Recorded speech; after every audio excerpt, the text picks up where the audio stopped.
we are back here and about to start with the next game between Infernity against Dargon E-Blade. And without any further ado, I'm going to hand it over to our great casters, Toby1 and Wagamama, for all the action in game.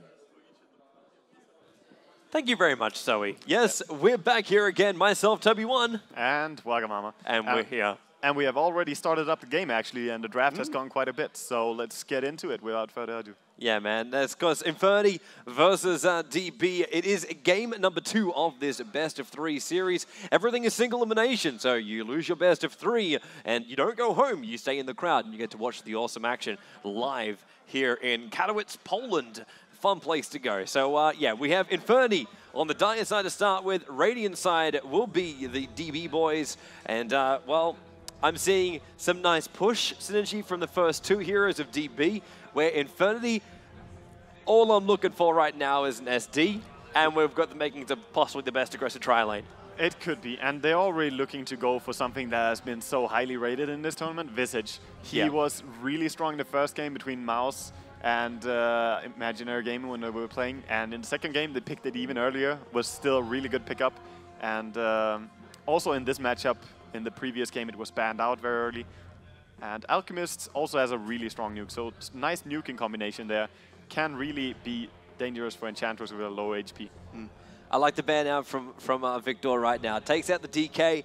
Obviously, like, you look at it, you say Lone Druid Enchantress, the first thing you think of is lack of towers on the map.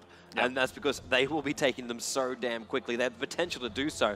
And if you combine this up with Leshrac, a Nature's Prophet, a DK, something like just those 3 heroes there would disintegrate every tower across the map. Of course, you're still going to work that into your laning. So that's where OD comes into the ban stage, because they're still worried about what's going to happen if OD slips through the pool. Exactly. And that could be so dangerous for anyone who's going up on that mid lane from Infernity. Even with Treant Protector being banned out by DB early on, OD is still a strong laner. He does not care much if he has Treant armor or not. He is still a ridiculously strong laner. And meanwhile, on DB's side, I like the Puck ban out. I also like the Queen ban out, but Puck is very important to ban out here. Because if they give Infernity more chance to catch them, then the nukes are going to happen, and they are strong. So, yeah. For sure, they want to be careful. But they didn't take out the SD, though. I really thought they would be taking out the synergy hero with the Alchemist. Yeah. And actually, no, Infernity don't go for it. They take the Rubik instead. It still works the similar way. It just doesn't work with the proper catcher. But you've still got that hold time so you can get the concoction off. It's still a very long initiation range, and that's basically the most important part for the initiator. You always have Visage to combo up with a slow that's very reliable. There's my SD. There's the SD and the enemy team. And this can actually be really good for them, being able to disrupt when the nuke or when the Alchemist stun is coming in. Is that really worth it, though? Like, if you're going to commit to a pushing lineup, you want to have an SD and Enchantress? I suppose you could still look at it this way. Like, I'm not looking at this energy directly for the heroes, but what Enchantress can take from the jungle, that can work with SD. Of course, like, you can farm up a little bit. What they can do here is either they do pulls with SD and farm up the jungle with Enchantress, or they can go aggressive, move around a little bit, and start out with the ganks. I much prefer to see teams be a little bit more greedy, though, and then start moving when they have their level 5 or 6 and just start doing stuff then. And before that, maybe just do 1 or 2 ganks at all. Yeah. Because when you run around non-stop, then you have a hard time just going into a mid-game. And we see Weaver. I'm never happy with a Weaver, man. You're never happy with a Weaver, but there's not a single stun on the team of DB. Yep. So Weaver is a great pickup here for Infernity for sure. Yep. And he also fits very well into the way they needed another strong solo laner. Hopefully they leave him on that top lane, though. Because then I'm happy with the Weaver. I always get frustrated with Weavers when they don't get levels and they don't get farm. Yeah. And these both come slowly in, and then you get like a Lincoln Sphere by 25 minutes, you get a damage dealing item by 35, you then get another one by 50, and you're like, wow, so you're supposed to do damage in the mid game? What the hell's going on here? Because you just get shut down so much. And the first time we're going to see Nova appear right now. Nova is a very strong pusher, of course. Luna, she will provide a lot of more damage, and so far they already have 3 different range heroes, Lone Druid being able to switch into melee if he wants, but that aura just makes any 5-man push really, really potent. So when they go together... This is scary, actually, for Infernity. I like Luna a little bit more with Chen than Enchantress, just because then you have all the creeps, and that makes more for your 5-man push, really. But with the Enchantress, it's still very viable. You can even have the Alpha Wolf in there in the mixing just to deal crazy damage with your right click. Man, Infernity have got to contest this defensive tri lane because you know Luna's going to be down there. It'll be Luna, SD, Enchantress on that bottom lane. Yeah. A lone Druid long because you know you're going to be solo up against a Weaver. And then mid solos are the only things that are missing from our lineups right now. But this push that can come. It's scary. It's scary. Maybe you can take a different approach to this one and say, okay, the push is going to come. How about we just leave like an Alchemist on the top lane up against a lone Druid, let him get some high levels, let him go fighting build, so when the push does come on the bottom lane, you got like 3 points Acid Spray, maybe even have a Chemical Rage. I think they should actually, if they want to go aggressive tri-lane, I actually prefer if they go with Alchemist because they have a strong nuke combo with it. And Weaver would have to dive pretty far in. That's how he deals his damage, by being very aggressive and diving in. And that can be dangerous into a tower when there's Enchantress nearby. But also it makes a little bit more sense having Weaver against the lone Druid than Alchemist. Alchemists would take a lot of damage. But yeah, contesting the safe tri-lane of DB here would make Luna a little bit weaker. Luna has very low HP innately, but if she gets to farm, she gets her face boots up along with drums and Aquila. She has decent movement speed and crazy movement speed and decent HP. Then she is already a very dangerous hero and mana enough to spam her Lucent Beam very many times.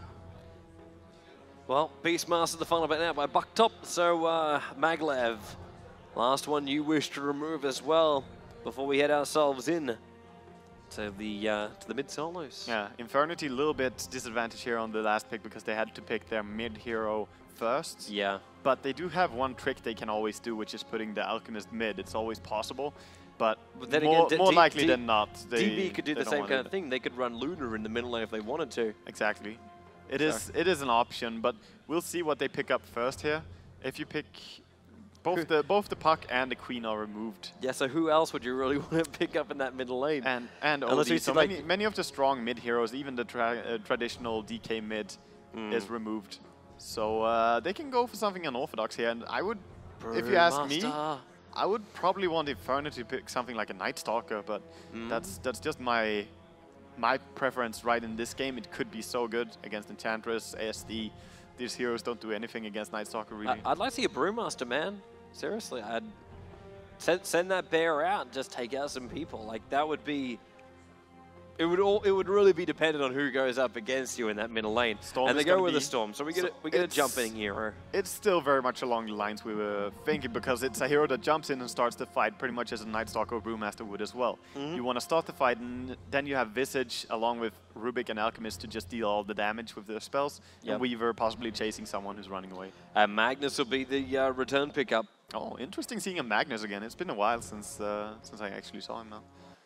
And a Magnus that's going to be, well, I'm interested to see just how successful he's going to be there in the middle lane, because if he's really successful early on, we're going to have a lot of extra damage coming out. You get those high levels of Empower up on Luna, even up on Enchantress, but on Lone Druid's Bear more importantly. And yeah, sexy guys on DB. Yeah. Hey, wait, did they modify? No, it's just like... Did they Photoshop us? No. I think we've had like these eye things like done where we have like insanely like whited out cheeks. Maybe, Toby. Maybe. Anyway. I feel like I've been touched up in maybe a Photoshoppy way. All right, let's get ourselves into the game. So, over on the Dire side, we'll have Infernity. And over on the Radiant side, we'll have DB. So let's run through our lineup very, very quickly. So I'll go through the boys from DB this side. No. You've got it. You can do this. Okay, well, we have CYSO playing on the Magnus on DB. He's playing mid solo. And we have Fluxblox playing support SD. Maglev Gang Train this time on Luna. Enchantress following up with Step Style. And Sanju is going to play offlane Bear. And then through Infernity, we'll have Grazine up as the Alchemist. That was Rio supporting him on the top lane with the Rubik. So it will be a defensive tri-lane with Bucktop Victor up here on that top lane as the Visage. Then into the middle lane, it will be Goggy, Gordon as the Storm Spirit, and that leaves Mitch, the long lane player, taking a solo Weaver to the bottom lane. So they're actually playing on the same teams again. It's just interesting to me. Like Dire and Radiant. What? What? They are. They are, aren't they? Yeah. I don't really know why there was no switch on that, but anyway. I don't know either. It makes no real sense to me. Maybe one of the admins is just like, yeah, this is the way it went down, man. Like, it's cool. I just hope that DB won't be too irritated with the Roshan. Man, they'll be very, very happy. Yeah. Yeah. I'm actually, while we might be both tripping here. No, we're not tripping, Toby. Okay. Sanji played offlane Bear on the Radiant last game as well, so it's very easy to remember. Jesus, Toby. Hey, So we see on mid lane, this Storm Spirit is stacked regen by courtesy of Visage, who contributed one salve and one tango. Excellent sponsoring to the mid. And yeah, you're now Toby Bobby. I'm glad I can have a new name given to me by a Serbian. Victor will give you a lot of things. And there's a DD rune on top lane. Also going to be picked up by Grisine here, making his last hit a little bit easier, but oh, Bugtop. His creep wave is so far away. This is going to be so careful with this bear, man. If he goes anywhere near a cliff face, it's going to go down. Pick up, throw him back. Dealing a lot of damage to his bear. Well, they're going to go another Grave Chill again. They got the entire creep wave plus themselves being able to attack it so easily. He's pulling it towards mid. Maybe he and will Gordon, even give it. And Gordon. He's just like, no, no, oh, no, it's the gold. no. It's 300 Don't gold. Die. And it goes in the favor of Victor. So Victor sponsoring that mid lane. He now has his gold back and a lot more with it. He has 400 gold already. That should be flying wild honey badgers with little balloons. Yeah, he goes. There's the upgrade. Up into the air. And maybe even a new set of wars, maybe something else nice for the kids. Well, on the bottom lane, Mitch, like this lane, like they can't kill Mitch. This is a beautiful lane for Mitch down here. Yep. Like, because what are you going? You lose him bean spam. That was hit. Whoops. And Vloxpox will do a disruption. But there's no straight follow-up. Like, where's Enchantress? Enchantress is currently farming with Wild Wings, taking easy camps. Yeah. That's where she's been forced into. Instead of actually giving that tornado into the middle lane to try and keep Gordon off, which might have actually been a little bit better for him. Yeah, I believe she should have maybe, because helping Magnus out against the Storm could be needed. Storm already doubling CS. But yeah. Of course, we're very early in, so... Mag's always gonna have trouble until he gets that bottle added to him because he can't. And look at bottom. It's a dive. Oh, whoa, Mitch! I said it's gonna be a good lane. I don't think it'll be that good. That is a deep dive. Yeah, this pull really set Luna back. He should have ate in tangos. Oh, now middle lane. CYSO picked up Gordon. Does he have a pullback? He does, but he doesn't use it. He probably still realized the skewer was there, he wouldn't get the kill, so why they waste would the not have gotten the kill. They could have forced out a skewer maybe, but not using his pull there is not really a huge mistake or anything. It's just a choice. But yeah, that bottom lane, the pull happened and she had to tank creeps too long into the tower. And yeah, he just saw the opportunity, Mitch that is, and went in for a kill. Beautiful to see, man. Beautiful to see. So the bear is available for farming on top if Visage wants to kill it again. Of course, this time gonna be a lot harder as it's not in the jungle and he doesn't have help. That's Mid. true. Oh, he's gotta lift him in the skewer. Oh, he doesn't do it. And give middle lane, Gordon. How to get sniped off. Oh, they already did the lift actually. I believe that they would try and lift him in the skewer as it stops it, but they already used it for initiation. So we're Storm dead. Disruption, catch. That Sentinel's not going to get there in time. It's going to walk too far away. So Rio's able to move back again. This top lane, Lone Druid is 1 for 0. He has a last on this hit. top lane. He has 1. He has 1 last hit on this Lone Druid. He has a last hit, Toby. sorry. Last hit. Yes, beautiful. Yeah, well... I'm obviously approaching this like the glass is like only an inch full. Exactly. That is the negative approach, I feel. It's a 100-inch glass, man. Well, he is still gonna try and find. Oh, actually, top there gonna try and kill him now, and he will not have bear if he dies. Concoction. They want to keep him inside the acid spray. Oh, whoa! Jukes it around the side of the tree line, and now on the run, Grisine very low on life, but it's still gonna be Victor finishing the job. He will probably die this tower right now. In fact, does do so. Meanwhile, bottom Weaver also went down to a gang with the Centaur creep and disruption. Looks like they also had to use a couple of extra sentry wards and such. We're seeing probably getting slapped by his teammates right now for that one. What did he do? Like, he just lost vision around the side and didn't throw the concoction? Yeah, he should have kept running around the tree, and he was just juked, so he really just needed to move down a little bit more. Maybe he clicked in the wrong place, because if you click inside the tree line and someone's already there, it'll back you up the way you came. Yeah, that's true. That could be what happened there. Yeah. But at any rate, misplay there coming out from him. And Visage had to take the fall. He did get the kill first, though, so they didn't feed any experience. Oh, Mitch. I'm liking this. I'm liking this. Throw out the bugs. Be aggressive as possible. And Maglev already has to bail, but he goes in for another Shukushi. Mitch is destroying this bottom lane. He's level 6 already. He's higher level than the solo mid-storm, who did die to Magnus, who's also level 6 now. But this shows you, like, what happens when you got no way to control up the Weaver, and at the same time, you run a Luna. Luna was, like, people stopped playing Luna because she realized that she couldn't stand on a lane by herself. You want to find these carries that had escape mechanisms or something like that, but she's got so minimal, like, life points and armor very early on. Why would you want to throw her into a mix, especially when now she's in this current situation where she's got no controlling abilities over the Weaver and is going one-on-one? It's Weaver who can initiate, and now he's level 6. Luna can't stand anywhere near him. Yeah, to be completely honest with what I feel is that Luna can actually do perfectly fine on a lane against Weaver here, but it's just how they played it out. The Weaver managed to get too much, I feel. They should have used SD and Enchantress more as a fear factor, so that if they are not showing and Weaver doesn't have any vision, then he can't go super aggressive on Luna, and Luna has high last hit damage, so I feel that he could have laned pretty well, but SD always knew where, or Weaver always knew where the SD was, and he played accordingly. Yeah. When he went out to do the pull, then he dived into a tower. Like, this is what I mean. He didn't have any reason to be scared. Man, even when SD arrives here, Mitch, Gemini attack, bugs, he's got a kill here. Shukushi down, nice disruption, TP out too, there should be enough time.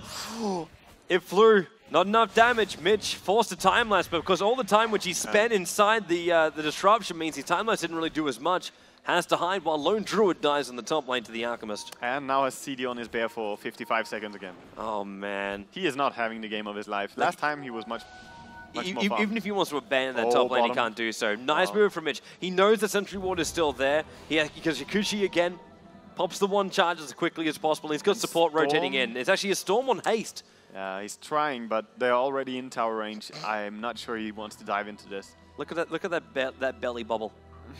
As he just runs down the bottom lane. Almost. Yeah. Whenever he does this, though, he does sack some time on his lane, and Magnus is farming up.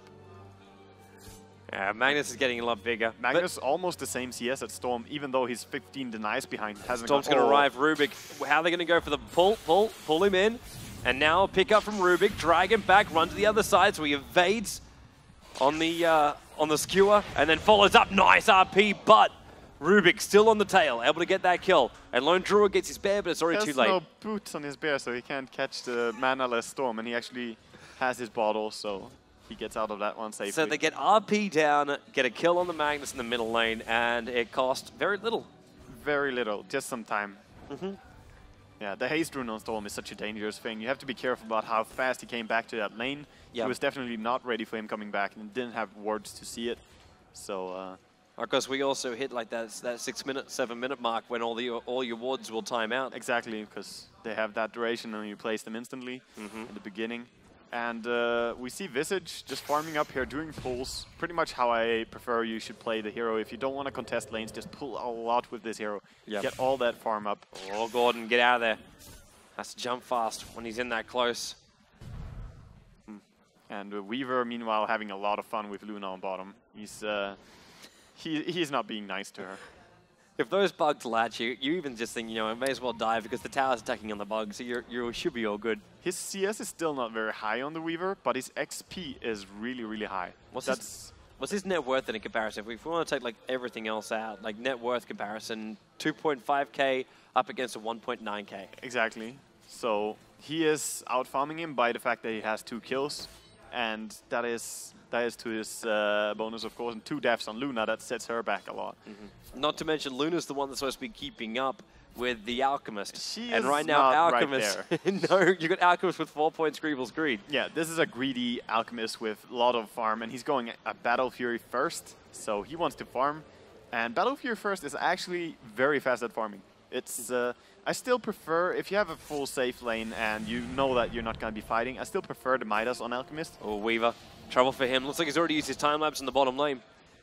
And they couldn't get the kill on him. Maglev wants to stick with it, but there's no way he can. He knows if he throws the ulti, he'll just go invis. Now CYSO, Arcane Boots, throws a shockwave to try and slow him down.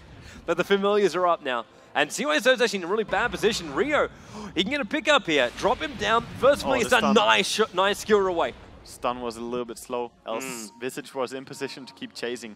That's why he was a little bit slow with stun, I believe, moving his hero into the right position. Yeah, the second that telekinesis went, he had to drop the Familiar. Yeah, it's very short duration still, as it's a level 1. And so CYSO gets a little bit safer, but then again at the same time, I'm watching a lot of rotation. Storm, it's a long dive. Thought he was in the tree line, and now Gordon's used basically every single ounce of his mana. Oh, yeah. But he's still got 3 bottle charges behind, left, so that's fine. Yeah, he does. And we... Is it a rune? Is it a regen? It's illusion. And it's going to get stolen. Already CYSO's on the run. Oh, should have protected that. Really should have been protecting that. Yeah, Gogi needed that one. He's going to have to pretty much back now because he's 200 mana and you can't really do much. Meanwhile, bottom lane is just sacked now. Like, Luna is saying, screw this, I'm going mid. We're doing the push now, guys. They're all in mid. I'm mid. I'm solo mid. Solo mid or leave. I haven't finished farming, but let's go for the mid push. Because with a Luna, you want to do a timing push with your team pretty early on. All the damage you have now is so good. Yeah. They know they were forced into this as well. Like, this is just something which DB didn't want to do. This was not part of the initial game plan. Yeah. And Grazine now rotates off the top lane, so they give space for the lone Druid. Is he up to 10 CS now? 23, sorry. He's looking a lot better. Yeah. But this middle lane is just about to erupt. It's 4-on-4. It is 4-on-4, but Weaver is at the same time just pushing up bottom with Storm, his Basilisk. jump in, you gotta pull. It's gonna go on Maglev. At the same time, CYSO picked up, throwing down, RP, catches 3 heroes together, but now Shockwave, not RP stolen, into the Lunar Ultimate. And that was a lot of damage from that return Shockwave. Mitch comes in, they got the Sentry Wars, the Geminate attack will kill off Steph style. In fact, even just the first hit will do it. And now the Familiars, they're gonna drop down too. What do we get from that one? It was a 1-for-1. You got a 3-man RP, and it became a Visage for an Enchantress. Yeah, a little bit disappointing result after seeing something like that. Very nice by Magnus, of course. But on the other hand, he skewers in to get that RP, and his team does not have a lot of combination. They actually have nothing to combine with the RP. They have maybe a Centaur creep or something, but they did not have one. They're close enough. So he needs, in these fights, he really needs his Blink Dagger so he can blink in, RP, and then skewer him into his team. That's how they are going to combine this. Because else, that RP, it's beautiful, but it doesn't do anything, sadly. Yeah. Gordon, really not sure about this middle lane. He wants a denial if he doesn't have a lot of mana points to jump in and jump out again. Yeah, and mid, we actually see Luna being targeted by birds, and that kind of reveals how underfarmed she is when she takes that much damage from a few hits. Yeah, what she got, like Tranquil Boot, stick, and a Bracer. Like, it's not even a wand, it's a stick. And we're 12 minutes in. Like, most Losers will have like a helm or something. Meanwhile, Weaver has, you know, pretty much almost the farm that she should be having. Almost. She should be even richer than that. But she is struggling this game for sure. And sadly, it doesn't make her any happier that her friend, the Lone Druid, is also struggling in this game. It won't make her even happier when she sees Alchemist's net worth. 6.8k now. What is this gold per minute for him? It's going to be ridiculous, this game. It's 518 so far, but we're in early game still. So this can become a lot higher. And he's farming so fast now with Battlefield in jungle. And now he has to defend top, so aborting that farm mission. This is fine for him. He's still got Chemical Rage at the same time. Not again. A Magnus this time. And he was on bottom lane up against Mitch. Yeah. That bottom lane is Mitch. You have to pretty much sack that lane to him. It's his. Grazine just comes in. Acid spray underneath the tower. And now Rio, he's looking for an opening. There's just one lone Centaur over on the side. Grazine already channeling up his stun. And not really the best synergy there, but it's definitely going to guarantee the kill. And then Familiar's 1 stun, 2 stun. Double on that one, bucked up Victor. Throwing off that big soul assumption. Then over to Maglev, just one to the next to the next. Double kill for Victor. Wow. And this is looking so good for the Serbian team right now. That was a really big fight there for them on top. And that right after killing the Magnus on bottom lane and getting the bottom tower. And this top tower is also looking like it could be in some danger, but they should go back to farming, I believe. I don't think they can crush the tier 2 already. For Ryan, yes. Yes.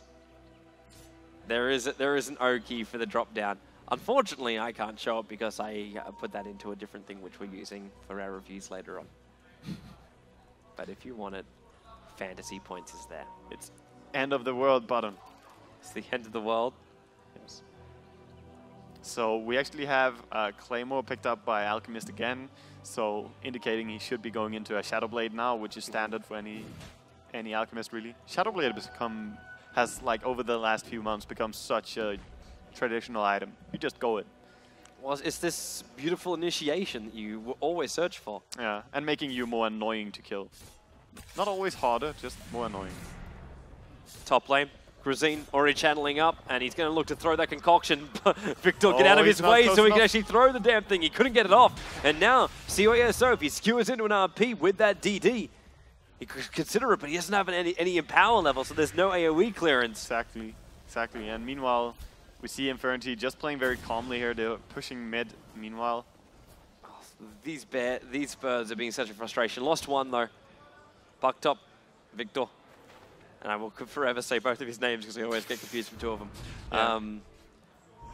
Yeah, has to resummon him up. And we'll then look for CYSO, who's still waiting. Man, he still hasn't got Blink Dagger yet. We're taking so long to get a Blink Dagger. It's that death on bottom lane. It's setting back even further. Yeah. After dying there, he was down to 500. And Mitch is just not, you know, he's not playing around this game. He wants to kill everyone. Anyone who comes to that bottom lane, be it Luna, Magnus, or top lane. Yeah, already getting that stun off, and CYSO moves up very quickly. Got wonderful Familiar, 1 stun, 2 stun, then follows up the Centaur, looking to help up Storm Spirit, long jump so he can get the pull. Alchemist is able to get the kill off, and they stop the TP fast enough. So Mag again on the sidelines. It's going to take forever before we'll start to see that Blink Dagger come up on the Magnus. And it's a Radiance bear, by the way, this time. Even with this super hard start, he's going for a Radiance. Because he has 3.1k gold. That's so dangerous, though. Like, if he dies, then he's never going to get up to it. Like, Mitch is man-fighting him right now. I can tell you one thing. Mitch does not care about a Radiance. He is not going to care at all, because he's so strong with his offlane that it's almost like a joke. And you kind of almost want to see like a Basher or some way to control farming. Look at the Alchemist farming on the stacks. He's like, money. Nom nom nom. Even with the troll summoning more creeps, which actually give as much gold as lane creeps to an Alchemist. Yep. Because he has that plus 30 on every single kill. So yeah, just getting all the riches right now. The beauty of stacking. Yeah. I wonder if Alchemist will ever go out of fashion now. I don't know, man. Until IceRock changes him again. But he's now this like great synergy for aggressive tri lanes or a defensive tri lane with a whole lot of farm, which no one is capable of keeping up with. There is that beauty in him that if you go on your safe lane and you have strong heroes, if the enemy comes and contests you, you kill them. Yep. If they don't come, you outfarm them. Yep. So you always have that edge when you have an Alchemist. The only thing that can happen, could go wrong, is that an enemy has a stronger aggressive tri lane. But when you have the Visage, yeah. It's hard to find something stronger than a Visage and Alchemist on the same lane. Yeah. Well, now's the time that DB is going to be kicking themselves, because they'll look up and say, okay, who can we find inside the Dire jungle side? And then they're like, holy crap. Yeah, they're probably going to realize as soon as everything is unfarmed there that Roshan is being killed. Yep. Global message, and whoa, we've got an IC Cup moment here. We have an IC Cup moment here. Hello, Storm Spirit. Are you getting worried? Yes. It's because Alchemist just wants to farm, bro. He doesn't want to go on the super aggressive. He wants Storm to do that, and he'll just farm and get his items. Actually, he's going to go down right now. He may. There's 4 heroes around him. There's Luna, who's just going to throw off the ulti if he runs back out again. They only have Sentry wards. And they're going to troll trap. Oh, Sentry. He's out of range. No! The Troll Trap only just managed to reach him, and there he just turns around in step style. Disruption from Flockbox will keep him alive. Wonderful play, and then Rumik in through the side. The Storm, where's the movements? Where's the mana? Storm doesn't have any because he jumped to take that Aegis from so far. Yep. So no mana remaining for him. It still becomes a 1-for-1 trade, but your Alchemist is definitely not worth it. And you know Mitch, who's so scary on bottom lane, he now has 2 friends with him. What? Just to make him even scarier. It's almost like back in the days of the Revenants, And I actually... where they're just like split push by themselves. Pretty much. And actually one nasty thing about the Familiars is that you can backdoor, after you take a tier 3 tower, you can just send them in and backdoor the Rax, which is super annoying to play against. Because it doesn't activate the backdoor It does regeneration. not proc the regen. And you can just fly out with them into the woods, which makes it so annoying. You can basically never leave your base with everyone, if that happens. But for now, this Weaver already has his Lincolns, I believe. Full Lincolns on the Courier. Yeah. And a Hyperzone already coming the way of Grazine. Yeah, he's going for the Cuirass. You always want to add up some armor to Alchemist because his weakness, he's strong at nuking, farming, everything, but his armor is trash. He has free armor at level 13, so... Which is the reason why you were saying before, you don't run an Alchemist unless you've got some good heroes that can combine up with him. Or some really strong heroes that you want to contest against. And running a safe lane Alchemist like this, farming him up as much as possible, your key window is pretty much minute 30, 35. That's when you want to go and just say, okay, it's GG. We have Assault Cuirass and Heart, these items, we can just go. And if you have perfect free farm, then you can even have enough gear slot that you can just go at 25-ish. And that's when, you know, look over to Luna. She's not ready for this. And that's thanks to Mitch. Yeah. She has a lot of catching up to do. But Blink Dagger finished up on Magnus now. Okay. Not a second too early. It's a key moment, game-changing moment right now. Well, it better be. They really need to get that Blink initiation and pull the enemy back into a tower or into a team fight at least. It really does come down to the one fight though. Yeah. Like if they don't get it, like their disadvantage is so far behind, man. Like 14,000 gold. If they lose a team fight now, it's more. pretty much GG. Yeah. Yep. So they need to make it count next time, and that's rough for Magnus getting your blink and... Oh, disruption. Oh, it's gonna blink here. There's gonna be a blink to skewer. Blink to skewer is gonna be the best thing to do. Midge being picked up. Oh, yeah, no, CD. there's Yeah, the CD. dust, and now they can see him. He's on cooldown. He's gonna get the shockwave though. The support. Lincoln Sphere's gonna trigger. Shockwave gonna miss. Midge able to evade, and now Shockwave Solace. Now there's a double nuke, and Gordon wants to go here. He says, Magnus, welcome to your Blink Dagger. You'll never use it again. First Shockwave, and now the Eclipse going off here from the Luna, but the Fade still working. Rio, he's alive in this one, just holding him there long enough for Gordon to do his work, just jumping from one to the next, and Midge dominating. So that was 3 heroes going in and just saying hi to 4 heroes and pretty much outpowering them so much. Yeah, they are really far ahead. Yeah, can you turn your mic off? Yes, I will echo more. I didn't realize that was also flashing up a little bit. Bottom lane push now. Buck top, Gordon, Mitch. That'll be the tier 3 tower gone there while Grazine just solo pushes up the top. He's Recipe away from the full AC. This is at least the bottom tower down, but Gordon's gonna be careful. Like, he doesn't have a lot of mana. He's got this Aegis the Immortal up his sleeve, and maybe that's what he's hoping will trigger off. Yeah, he wouldn't care too much about dying at this point. He will just get full mana. Oh, bucked up. Already puts the Grave Chill off and then gets the double stuns off on Maglev and Mitch. Shukuchi through. He's going to get that first kill off, and then who else do they want? Stev Style, Disruption, and that's coming from Floxbox. CYSO attempted a bit of a skewer, maybe going to pick up a friend, but unable to find a friend, and will lose his bottom racks for it. The RP, but I believe without skewered, it doesn't matter if he lands an RP now. Yeah, because he can't reposition him and buy more time. If he just pulls him back in again, then Stev Style can't do anything anyway. And Mitch, right behind Stev Style, brings him down. Maglev backed into a corner as well. And it looks like DB, he just dived so far. Wow. That was a confident dive. Radiance is finished, but you know, he already Took about confident dive, racks. mate. Gore's just sitting here at like 30 life points and 30 mana. It's like, please, finally kill me. If he gets RP'd here, he's dead. He's going to get blinked and skewered, dragged back in. Oh! Oldie's out. Oldie's a little bit further. They cannot kill him like that. They would have to RP him. He's going to ulti again. There's too many lucent beams, and now it's Mitch. Where's these bugs? They fly out and go on Maglev. Wonderful stuns by Bucktop, and then also throws out the nuke. Coming in. He's held in position. Is there some help? There is. CYSO Grazine going to just eat through him. Actually, Mitch is the one to get the kill. And now they've even got a bear outside. They might decide to kill this little sucker off. But that's the Radiance burn on the bear, which will now get picked up, thrown down, and killed off. So 300 gold goes the way again. Resummon up. But there's only €3 left alive for DB. And, well, at least they only lost 1 Rax. That's the upside for them. But this isn't looking great for them at all.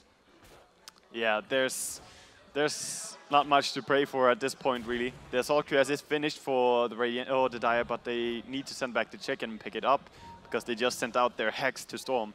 So, really, and Mitch is just farming in the enemy base because that's his base now.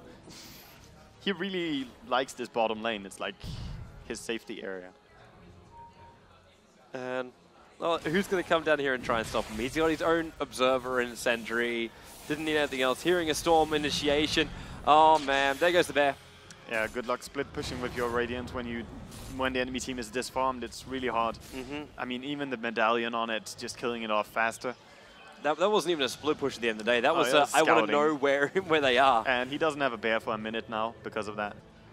And top lane, this gang, Storm coming in from behind. That's a long jump in for Gordon. Hits Maglev, pulls him in, and then easy execution. Maglev goes down. I don't know if you also noticed too on Grazine. Not only did he finish up the AC, he bought a Crystallis. Yeah, he wants to crit. Yep. Crit with the cleave. Yeah, exactly. And then he's also got the Medallion of Courage, which can help out from Visage. I really think that his last pick, Magnus, was a little bit weird to me because I don't see how it's going to do too much in this game. It might have been backed into a corner though. Like, well, we need something which we know we can play in mid. Yeah, it could be. Oh, Grazine. And he's very fast. He can just run in and throw that stun, and that's half of her HP. Visage was not close enough to take up his damage, so that was a 20 damage nuke. Base damage 20. Huge amount of mana being used for very, very little gain. Yeah. But they do take the mid-ranks now. And Infernity do look like they're just about to seal this game off. But DB, they're still going to have some fun with this one. See if they can get themselves a couple of kills. Radiance Burn's going off, and Mitch is back in again. There's already the pullback. What's Mitch got? He's got an Eagle Song and a Demon Edge. He's basically between RP 2 different stolen. items. Was it? And counter RP. Boom. Oh, Steph Style as well as Sunyu. Both pulled in together. This is GG now. They've taken out the entire, and there it is. The call comes off officially from Maglev. Last one to go back to base and also die back at base. And Mitch, being a man, Infernity, now they're able to get themselves forward. Yeah. And of course, they will go up against Mousespawns. And we get our rematch of Mitch versus Synderen. Of course, of course. I'm happy for it, man. I'm happy for it. Give us some some old feelings of DreamHack past. Exactly. Some very nice play here by Infernity. They just had pretty much full control, I feel, in the first game. They had even more control in this game, where they won the off lane so hard. And they just had this game pretty much. And safe laning Alchemist, you know, even going max greed, it can be really, really strong. He didn't get to fight much in this game, but if he would join into the fights, he would be very strong. Yeah, it was just Storm and Weaver took care of it for them. Yeah, man, it was wonderful play at the end of the day, and I'm looking forward to him carrying that form. It's going to make for an entertaining game up against Mousesports tomorrow. Of course, we do still need to find out our other 2 semi-finalists. Yeah, and before we say anything more about them, I mean, this was 2-0 by both Mouse and 2-0 by Infernity as well. So both these teams showing a lot of strength over the teams they were matched against. And it's going to be an exciting game to see them later. Yeah, man. I'm looking forward to it. We get to start that one, so make sure if you're like, oh, I'll tune out for today. Yeah. Make sure you're here for that one. But of course, make sure you stay tuned for the next game as well. That's going to be a cracker. Flip side, the Danes. The Danes? We called them the glue before. And they're going to go up against EG. Yeah, and anything can happen when you have EG playing. Yeah, well, you take nothing for granted. 40,000 gold advantage, you take nothing for granted. Yeah, well, both teams have been sitting here next to us and just preparing for this, facing each other. It's a little bit fun. They've been sitting there and seeing each other. And now, of course, going to head up on stage and get ready over there. Yeah. So I think we got ourselves a little bit more I think we got ourselves a little bit more time, though, man. Yeah. I think we got ourselves a little bit more time. Yeah, of course, as we just finished up that game. Actually, I want to talk a little bit more about Flipside. Yeah. Because Flipside's a team which most people probably won't recognize the title. Yeah. Mainly because it's a golfing company. Mainly why? Than anything else. But these guys they're the old. What do we even call them? Like the old SK Gaming, the old whatever. Well, for all I care about Megalomania, I mean, you could call them the old MYM. MYM. It's like, you can call them a lot of things, but these guys have been around since the dawn of Dota 1. Rise as well is an old school player, so it's definitely a team with a lot of experience on their shoulders. So they have played a lot of games. And of course, their former teammate as well, who's now the coach of their opposition. Exactly. EG. Yeah, so good old Melk. Good old Melk, of course, now in the position of coaching EG. Yeah. Yeah. That will make it really interesting seeing how these teams play out against each other. And I always enjoy watching the Danes play. It's a lot of fun. They have some aggressive styles and some a little bit more safe style. They're not a team to, you know, sometimes they go for the PL and play something that will make me be a little bit upset with them. It's like, oh, it's the MYM 4-1 split push. Yeah, but even then, Melk. it's a team that you feel pretty happy with because their entire style, and also it's a very nice team when you talk to them on the LAN. Just very cheerful people. It is awesome. Like these events, they bring the gamers together beyond that of like the trolling of the internet. Yeah, it's like all these guys who meet NS. Because NS like one of the biggest trolls ever. Of course. And you meet him at LAN events. And you're like, hey, like he's actually quite friendly in person. Oh, he should be friendly to Fnatic at least, since they have the muscle. I think. Yes, because Fnatic will kick your ass. All right. I can't think of a very good segue. So over to Zoe with the man that would actually kick your ass. Thank you very much, guys. And I now have Victor with me back again. First of all, congratulations. That was a very convincing game you guys played. So let's try to break it down a little bit. I mean, we're going to analyze the game over there again, so we don't need to go over the whole thing again. But still, from your perspective, what do you think went highly in your favor in the first game? What was making the game for you guys in the first game? Why do you think you won it? Because we played that strategy that we are playing like 1 month all the time, so we knew that we know what to do and how to play, but they read our strategy because we won several games versus them on official matches with that same strategy, and they did some counter things, but based, I think, on experience, we pull it out to not continue with that same strategy, to change it and put again play level on our side, and that's how we won. Would you say that you would have chosen the same strategy even if it would be Quantic going up against you guys? Probably, but it will be maybe easier versus Quantic because they wouldn't know that we are going that strategy. But these guys tasted it so many times, so they know what to do, but it wasn't enough. All right. I don't know what was other reasons. Maybe some other lanes they failed, but that changing from safe lane to hard lane to play with Darkseer and the Enchantress in wood and one other support, they did good thing. They put wards in their wood, blocked all camps, and we couldn't do anything. So that was, in the beginning, they defended from that, but in the later, they lost the game. And the second one, I don't think we have to talk too much about that. That was... Maybe they lost focus and it seems like they weren't really on it anymore. Yeah. So that seemed like you had an easier time in the second game. Now, if we talk about you as a team in general, I mean, I know that several people out there might not have heard the name Infernity before, but if they read through the players playing in it, their names coming up, and people should know those names. You guys have been playing as a team already, like back in the days, 1.5 years ago or something, with Fnatic, and then you. What happened in between? 5 years ago. And 5 years ago. Yeah. That's even more, longer ago. What did you guys do in the meantime? After we finished our contracts with Fnatic, we continued to play, but we lost a few players because of summer and things like that, you know, university and other real life things. So we were playing some small leagues and just LAN tournaments in Serbia just for fun.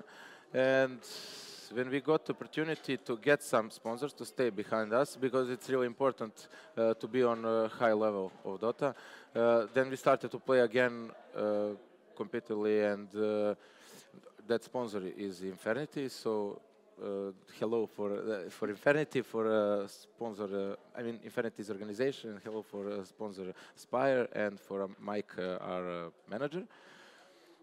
So after it happened like 1.5 months ago.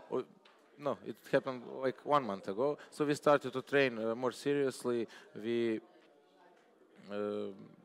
make good contracts and good conditions, and now we have a good organization behind us, so we can focus on trainings and to play Dota for real, not just pubbing around like we did last year. Well, it's great to see you guys back, and it's great to see you in this tournament. And now that everyone at home already knows, you guys can ask questions in the Raid Call chat room we are actually opening, which is the 1997. This is where you can find us. Victor is going to stay here, and he's going to reply to some of the questions. So feel free to throw them in the chat. We're going to reply to them as fast as we possibly can. So make sure to do that. And I will answer even on some dirty questions. Go. Yeah, there we go. So he will take time to do that, and we're going to throw it over to the analysis once more with Wagamama. Yeah, welcome back, guys. And we're just looking over to the game here, and I believe Toby has caught the moment that we wanted to look at the most, which was where Dargon E-Blade went up to the top lane, and they're looking to go behind the enemy tower and initiate. And Toby, further ahead, please. Come on. But, okay, Toby hasn't really found the moment just yet. It's there, he says. Yeah, almost, Toby. We're close enough. So this game, of course, was pretty much, this was the first game, the first matchup, and it was pretty much a similar game where they farmed up a lot on the Anti-Mage. But the moment we want to talk about is here on the top lane, where the fight happened behind the tower. And here we see the Weaver chase after. He's going to go after the Rubik really aggressively. And it's just this fight where he gets the swarm, he gets a really nice initiation. His team is behind him and going to come in. And the fight starts out pretty okay as he cleans up the Rubik. I believe we could go full speed here. But as he cleans up the Rubik with his deep dive here in the Zeus ulti, then it comes in, the turnaround as the Queen TP is in, and Enchantress surviving with low HP, and Darkseer just bring him together. It was just a beautiful turnaround by Queen, just sending everyone low.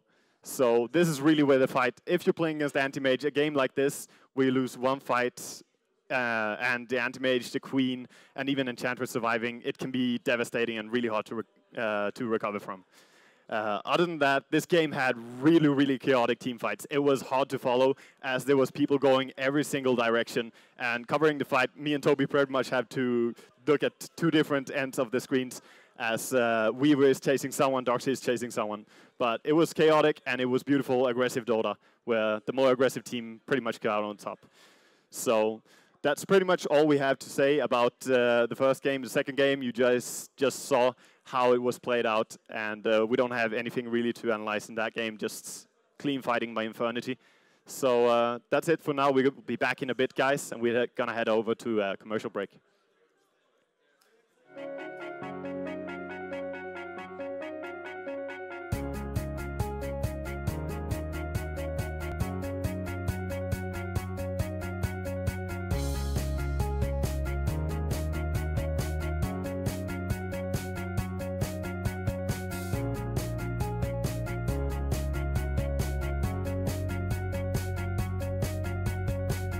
Raid Call.